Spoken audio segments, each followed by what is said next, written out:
Hi friends, ఇది wireless mic అన్నమాట.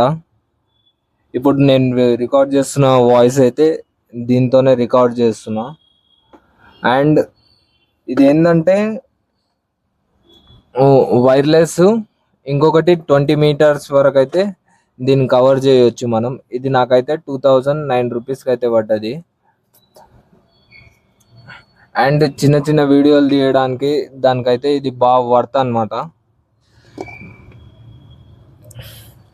ఈ మైక్ గురించి కానీ చిన్నగా ఎవరైనా మైక్ కొనుక్కోవాలి, వీడియోస్ కోసం వాయిస్ ఇవ్వడానికి ఇబ్బంది అవుతుందంటే నేనైతే ఈ మైక్ని అయితే రిఫర్ చేస్తున్నా. ఇది వచ్చేసి వైర్లెస్ లావియర్ మైక్రోఫోన్ అనమాట. దీని ఫుల్ వీడియో కావాలంటే నా ఛానల్లో అయితే ఉంది, వెళ్ళి చూడండి. నేనైతే 100% ఇది వర్త్ వర్మ అని చెప్తున్నా.